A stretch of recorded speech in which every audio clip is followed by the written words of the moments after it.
Hello students. Now going to start the next paragraph. When he got into the rowing boat, when he, Salvatore, got into the rowing boat that met the steamer from Naples and was rowed ashore, he saw his father and mother standing on the jetty platform and his two brothers. When he came back, he met his parents and his two brothers. Big boys now. Now he became big and he waved to them. He waved. Salvatore waved to his parents and his brother, his two brothers. His eyes searched among the crowd that waited there for the girl. He was eagerly searching for the girl. He could not see her. He could not see her. There was a great deal of kissing when he jumped up the steps, and the all emotional creatures cried a little when they exchanged their greetings. They met with each other, they kissed, they hugged with each other with joy. He asked, he asked where the girl was. He met the parents, his brother, but he was searching for. His eyes were searching for the girl. He asked where the girl was. His mother told him that she did not know. They had not seen her for 2 or 3 weeks. So in the evening, when the moon was shining over the placid, calm sea, and the lights of Naples twinkled in the distance, he walked down to the Grande Marina to her house. He went there to meet her. She was sitting on the doorsteps with her mother. He was a little shy because he had not seen her for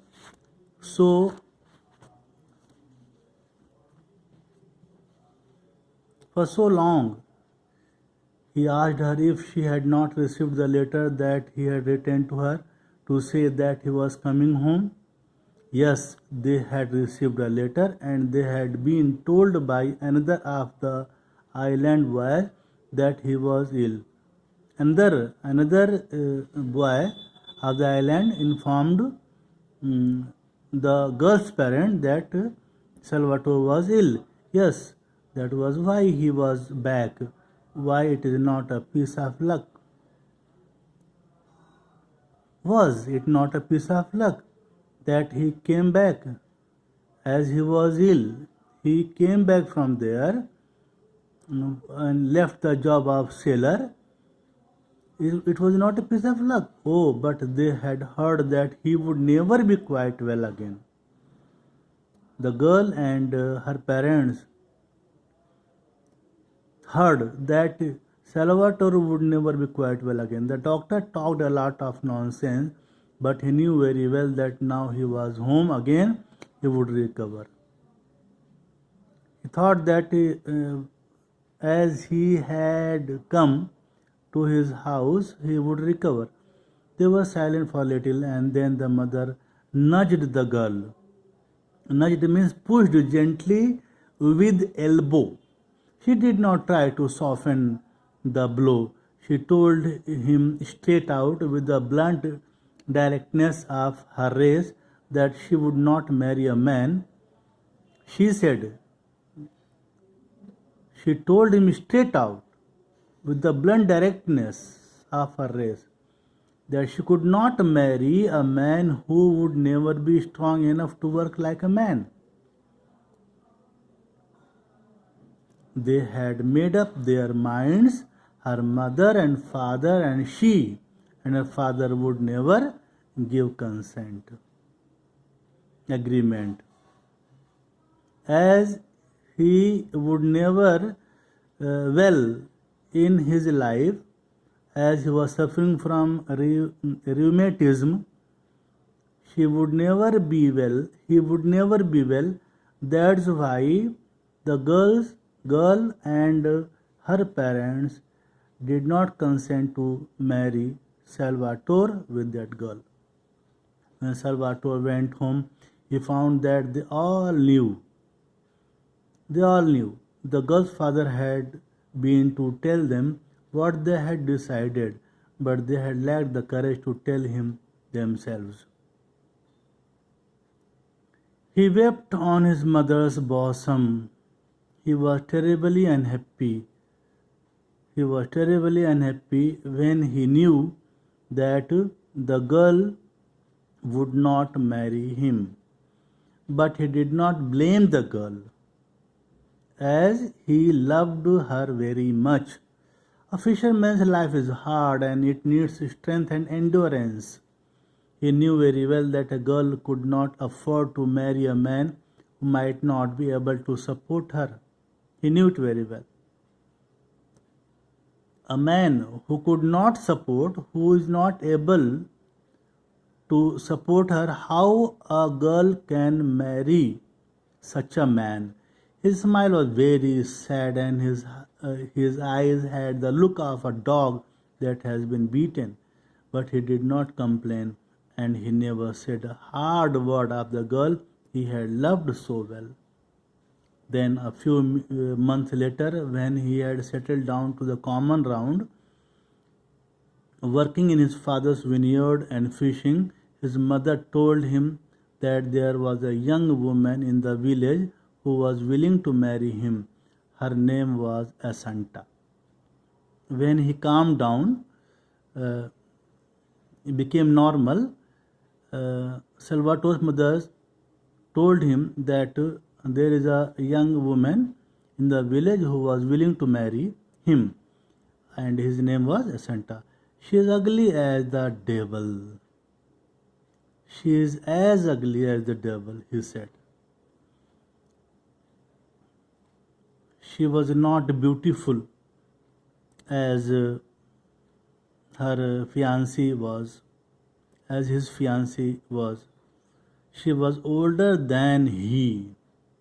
Asanta was older than he, 24 or 25, and he was only 15, students, and she had been engaged to a man already who, while doing his military service, had been killed in Africa.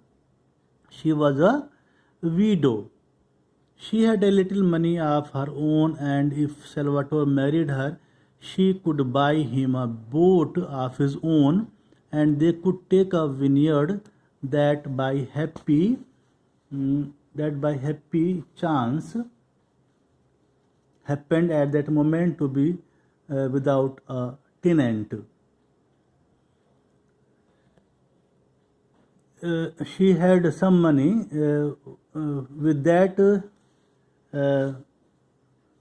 they thought that they would settle their life.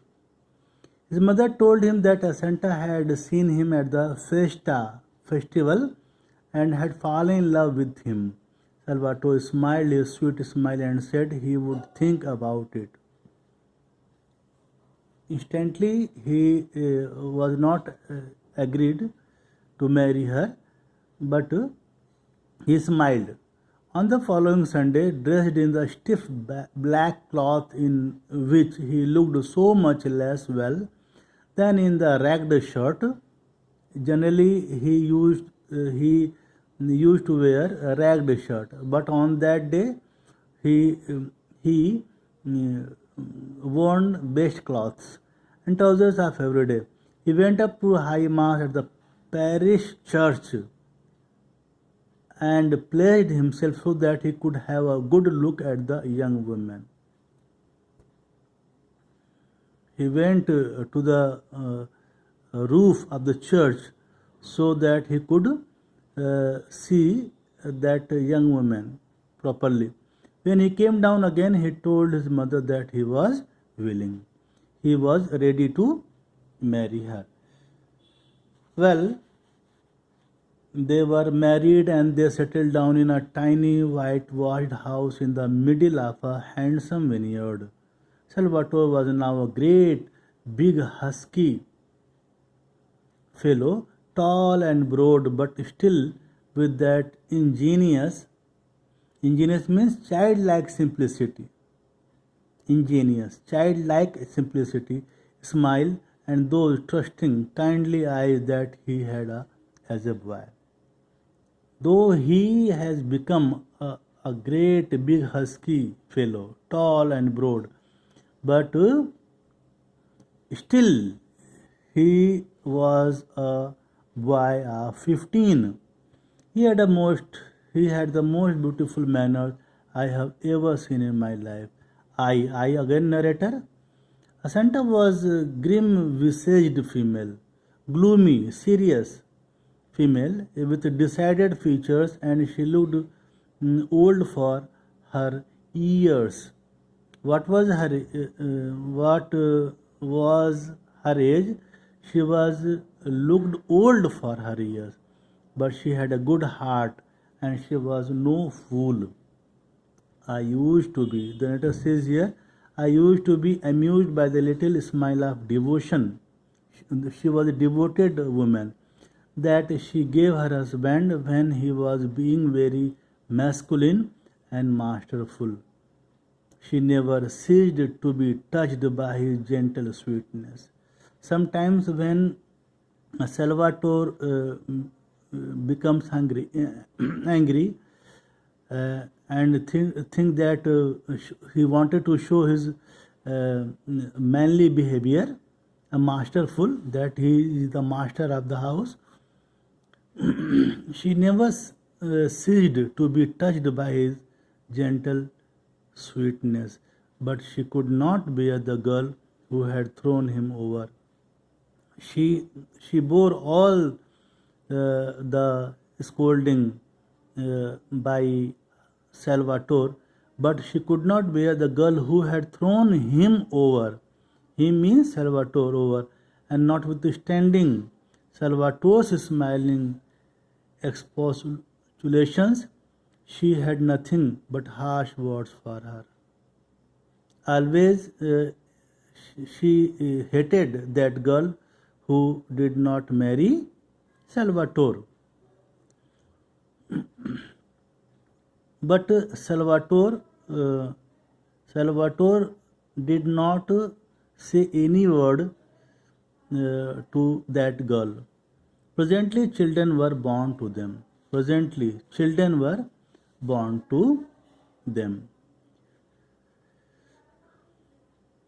It was a hard enough life. All through the fishing season, towards evening, he set out in his boat with one of his brothers for the fishing grounds. It was a long pull of 6 or 7 miles, and he spent the night catching the profitable cuttlefish. Then there was a long row back again in order to sell the catch. Catch means catch fishes fish in time for it to go on the early boat to Naples. He used to go to sell the fish to Naples. At other times he was working in his vineyard from dawn till the heat drove him to rest, and then again, when it was a trifle cooler, till dusk. He worked there when fishing is not done. He used to work in his vineyard from dawn till dusk. Often his rheumatism prevented him from doing anything at all, and then he would lie about the beach when he suffered from rheumatism and was unable to do anything. He would lie about the beach smoking cigarettes with a pleasant word for everyone, notwithstanding the pain that racked his limbs. He did not care about himself. He forgets. He used to forget all his pain. He used pleasant word for everyone, notwithstanding the pain. The foreigners who came down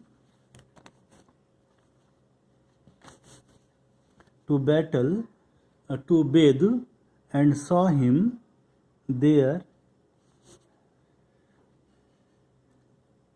said that these Italian fishermen were lazy devils. They were the foreigners who used to come there at the beach, used to think that Italian fishermen means here Salvatore, like Salvatore, were lazy devils, lazy men. Sometimes he used to bring his children down to give them a bath. They were both boys, and Salvatore had two sons, both boys, and this time the elder was 3 and the younger less than 2. The age of the sons. They sprawled, they sit with limb open. They used to sit with limb open about at the water's edge, stark naked, and Salvatore standing on a rock would dip them in the water. He used to bathe them. The elder one bore it with stoicism.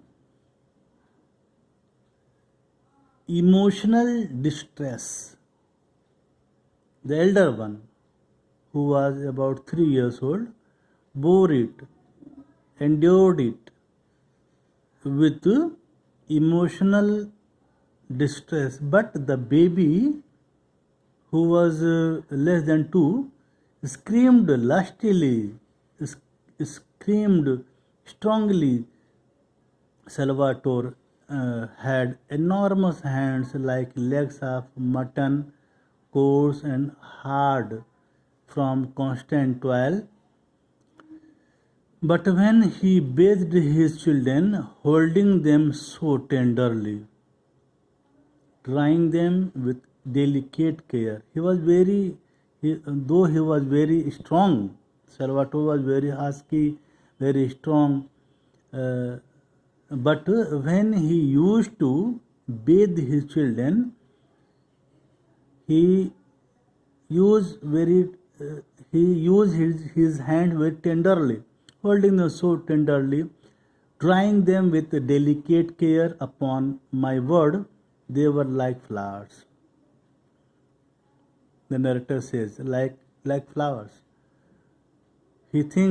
Salvatore thinks that they are like flowers. He would seat the naked baby on the palm of his hand and hold him up, laughing a little at his smallness, and his laugh was like the laughter of an angel. His eyes then were as candid, impartial as his child's.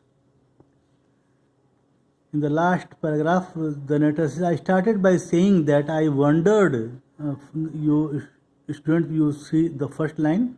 I started by saying that I wondered if I could do it, and now I must tell you what it is that I have tried to do, the narrator says here. What he wanted to do, what the narrator wanted to do, what was his wish. I wanted to see whether I could hold your attention, for your attention means our attention, reader's attention, for a few pages while I drew for you the portrait of a man. Man like Salvatore, just an ordinary fisherman who possessed nothing in the world except a quality which is the rarest. Salvatore has the rarest qualities, the most precious and the loveliest that anyone can have. Heaven only knows why he should so strangely and unexpectedly have possessed it. Why such type of qualities he had. All I know is that it shone in him with a radiance warm light shining from something, radiance, that if it had not been unconscious, not aware of, and so humble, would have been to the common run of men hardly bearable. A common man could not bear what Salvatore had bore. And in case you have not guessed what the quality was, I will tell you goodness, just goodness. The narrator says here, Salvatore had the goodness, only goodness, only goodness made him the rarest man. That is the goodness. Goodness is according to the narrator is the rarest quality. That was the story, students. If you have any problem in any paragraph, please ask me. Thank you so much.